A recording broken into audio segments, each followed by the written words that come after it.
News of more civilians being injured in Pak firing coming in. 3 more villagers have been injured in Arnya sector. 8 civilians and 3 BSF jawans were injured in Pak firing last night. They've all been treated. They're all undergoing treatment at the Government Medical College in Jammu. Ashwini Kumar, our correspondent, is with us on the phone line. Ashwini, news of 3 more injuries being reported.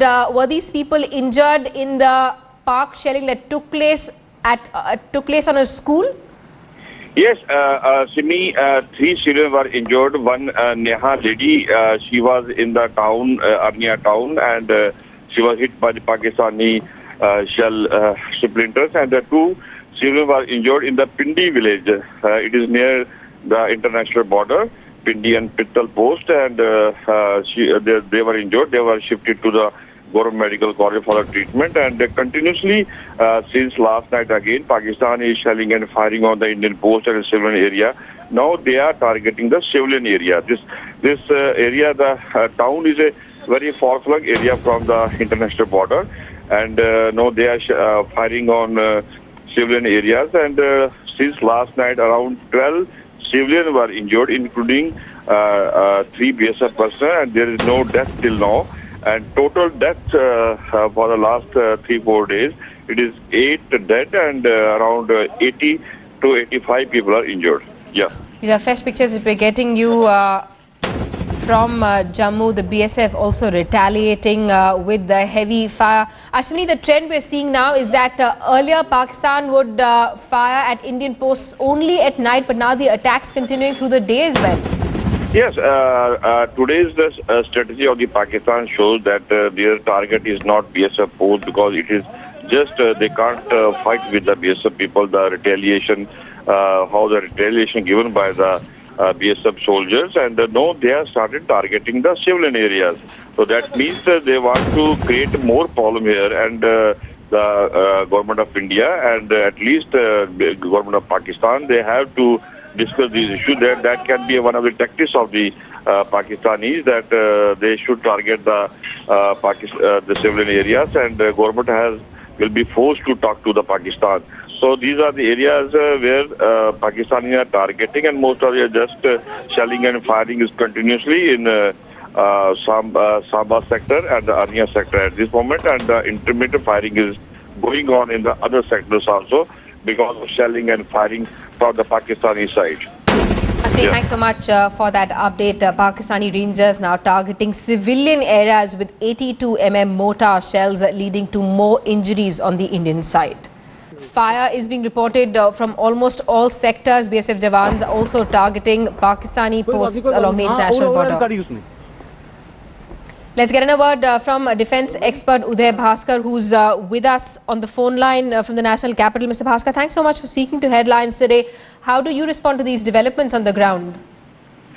The current developments across the line of control and the international border reflect what could be described as a certain inherent escalation pattern, meaning that when the Pakistani Rangers had targeted Indian civilians, in many ways it represented the equivalent of a new benchmark as far as firing across the line of control and the transgressions on the international border are concerned. And this needs to be seen really in a much larger context, that Pakistan and its military and intelligence agencies have been waging what you might describe as a proxy war against India since May of 1990. So that's 24 years really. And this particular spike, I think, is cause for concern, because targeting civilians deliberately or by a series of quote-unquote planned errors is cause for concern, because it introduces this element of escalation, which we are now seeing from the Indian side also in terms of its own response. So there is cause for a certain degree of concern about the trajectory that this whole sequence is following. Tension being escalated from both sides. Mr. Bhaskar, we see we see LOC violations and violations by Pakistani Rangers almost every year. It's almost a trend that we've been observing over the last couple of years. It's said that the Pakistani army provides a cover to infiltrators who try to slip inside Indian territory before the onset of winters. But this is a lot more than that. And it's not just that firing is limited to night. We're seeing the attacks coming on Indian villages during the day as well. No, it is definitely a spike. And you're right that there has been an annual pattern where, depending on climatic and weather conditions, the Pakistani establishment has sought to use that opportunity for infiltration. It has gone through certain phases. Again, the early 90s is a good example to recall, when the domestic situation in Jammu and Kashmir was being exploited in terms of pushing such groups. But currently, I think, after India and Pakistan had agreed on certain agreements and protocols going back to November 2003, when we had something called the NICO, the non-initiation of combat operations, to where we are now, almost a decade, I think there has been what you might call as a certain lull. Starting last year to now, there is again a spike. And I think, as far as Pakistan is concerned, this kind of eyeball to eyeball along the line of control and the international border has many drivers in reference to Pakistan's own domestic situation. Absolutely. One of them, which I think we in India need to monitor, is this very clear message from Rawalpindi to Islamabad that the Pakistani army determines India-specific policies, whether it is transgressions on the line of control, international border, support to terror groups, nuclear weapons, Kashmir. It is Rawalpindi that is really setting the template of the framework.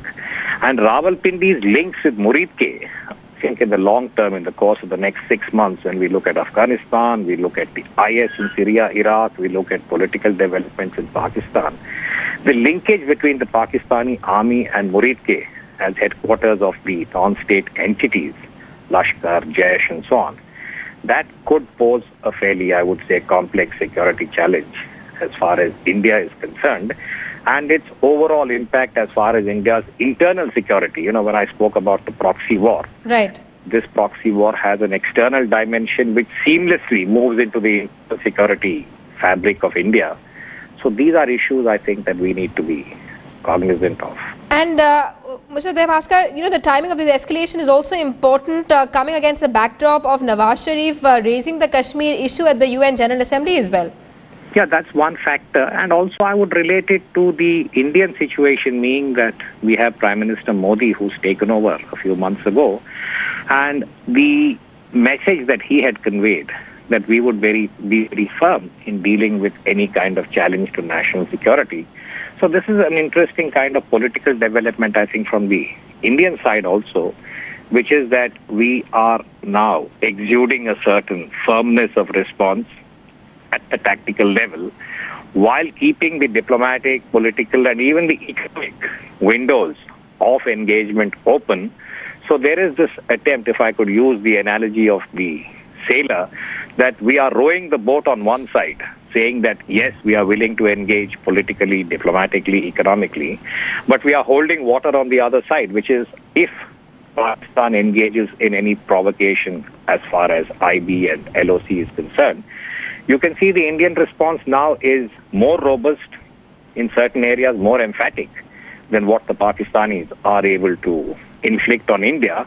And that again is the escalation dynamic that one sees at play in terms of the developments over the last week, I would say.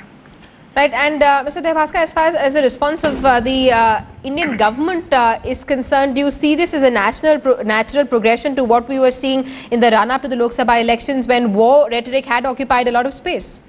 No, I think that would not be a fair kind of linkage, meaning that in the election mode, every party, you know, is going to stand up and campaign and take certain positions. But I think what we are seeing now is the fact that there is a development on the ground to which the government has to evolve an appropriate response. And I think at the moment, from the Prime Minister downwards, the message from Mr. Modi, his Defence Minister, Mr. Jaitley, and the Home Minister, Mr. Rajnath Singh, is to say that we are going to deal with this in a firm way, but there would be no kind of impulsive moves or reactions. And this seems to be the message across the board as far as the national security establishment is concerned.